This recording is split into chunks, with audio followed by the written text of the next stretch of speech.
نہ دیکھتے تو جو ہوتا ہوتا، یوں اس لیے کیا گیا کہ ہم ان سے برائی اور بے حیائی کو روک دیں، بے شک وہ ہمارے خالص بندوں میں سے تھے۔ اور دونوں دروازے کی طرف بھاگے، آگے یوسف، پیچھے زلیخا، اور عورت نے ان کا کرتا پیچھے سے پکڑ کر جو کھینچا تو پھاڑ ڈالا، اور دونوں کو دروازے کے پاس عورت کا خامند مل گیا۔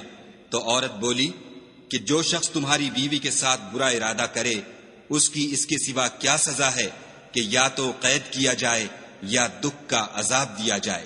یوسف نے کہا، اسی نے مجھ کو اپنی طرف مائل کرنا چاہا تھا۔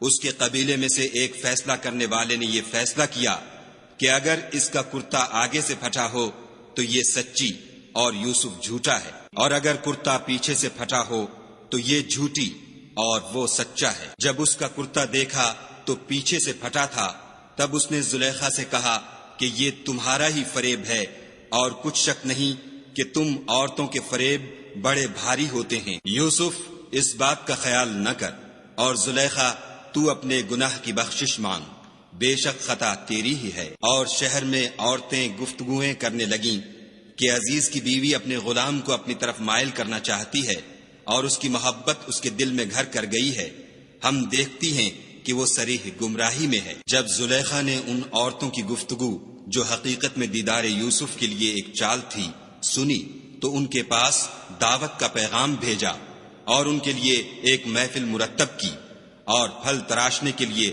ہر ایک کو ایک ایک چھری دی، اور یوسف سے کہا کہ ان کے سامنے باہر آؤ۔ جب عورتوں نے ان کو دیکھا تو ان کا روب حسن ان پر ایسا چھا گیا کہ پھل تراشتے تراشتے اپنے ہاتھ کاٹ لیے، اور بے ساختہ بول اٹھیں کہ سبحان اللہ، یہ حسن، یہ آدمی نہیں کوئی بزرگ فرشتہ ہے۔ تب زلیخا نے کہا، یہ وہی ہے جس کے بارے میں تم مجھے تانے دیتی تھیں، اور بے شک میں نے اس کو اپنی طرف مائل کرنا چاہا، مگر یہ بچا رہا، اور اگر یہ وہ کام نہ کرے گا جو میں اسے کہتی ہوں تو قید کر دیا جائے گا اور ذلیل ہوگا۔ یوسف نے دعا کی کہ پروردگار، جس کام کی طرف یہ مجھے بلاتی ہیں اس کی نسبت مجھے قید پسند ہے، اور اگر تو مجھ سے ان کے فریب کو نہ ہٹائے گا تو میں ان کی طرف مائل ہو جاؤں گا اور نادانوں میں داخل ہو جاؤں گا۔ تو خدا نے ان کی دعا قبول کر لی اور ان سے عورتوں کا مکر دفع کر دیا، بے شک وہ سننے اور جاننے والا ہے۔ پھر باوجود اس کے کہ وہ لوگ نشان دیکھ چکے تھے، ان کی رائے یہی ٹھہری کہ کچھ عرصے کے لیے ان کو قید ہی کر دیں۔ اور ان کے ساتھ دو اور جوان بھی داخل زندہ ہوئے۔ ایک نے ان میں سے کہا کہ میں نے خواب دیکھا ہے، دیکھتا کیا ہوں کہ شراب کے لیے انگور نچوڑ رہا ہوں۔ دوسرے نے کہا کہ میں نے بھی خواب دیکھا ہے، میں یہ دیکھتا ہوں کہ اپنے سر پر روٹیاں اٹھائے ہوئے ہوں اور جانور ان میں سے کھا رہے ہیں، تو ہمیں ان کی تعبیر بتا دیجئے کہ ہم تمہیں نیکوکار دیکھتے ہیں۔ یوسف نے کہا کہ جو کھانا تم کو ملنے والا ہے وہ آنے نہیں پائے گا کہ میں اس سے پہلے تم کو اس کی تعبیر بتا دوں گا۔ یہ ان باتوں میں سے ہے جو میرے پروردگار نے مجھے سکھائی ہیں۔ جو لوگ خدا پر ایمان نہیں لاتے اور روز آخرت سے انکار کرتے ہیں، میں ان کا مذہب چھوڑے ہوئے ہوں اور اپنے باپ دادا ابراہیم اور اسحاق اور یعقوب کے مذہب پر چلتا ہوں۔ ہمیں شایع نہیں ہے کہ کسی چیز کو خدا کے ساتھ شریک بنائیں، یہ خدا کا فضل ہے ہم پر بھی اور لوگوں پر بھی، لیکن اکثر لوگ شکر نہیں کرتے۔ میرے جیل خانے کے رفیقوں، بھلا کئی جدا جدا آقا اچھے یا ایک خدا یکتا و غالب؟ جن چیزوں کی تم خدا کے سوا پرستش کرتے ہو وہ صرف نام ہی نام ہیں جو تم نے اور تمہارے باپ دادا نے رکھ لیے ہیں، خدا نے ان کی کوئی سند نازل نہیں کی۔ سن رکھو کہ خدا کے سوا کسی کی حکومت نہیں ہے۔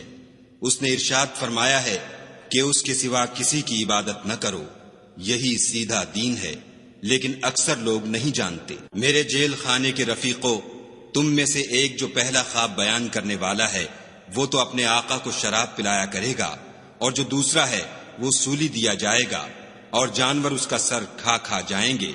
جو امر تم مجھ سے پوچھتے تھے وہ فیصل ہو چکا ہے۔ اور دونوں شخصوں میں سے جس کی نسبت یوسف نے خیال کیا کہ وہ رہائی پا جائے گا، اس سے کہا کہ اپنے آقا سے میرا ذکر بھی کرنا، لیکن شیطان نے ان کا اپنے آقا سے ذکر کرنا بھلا دیا، اور یوسف کئی برس جیل خانے ہی میں رہے۔ اور بادشاہ نے کہا کہ میں نے خواب دیکھا ہے، دیکھتا کیا ہوں کہ 7 موٹی گائیں ہیں جن کو 7 دبلی گائیں کھا رہی ہیں، اور 7 خوشے سبز ہیں اور 7 خشک۔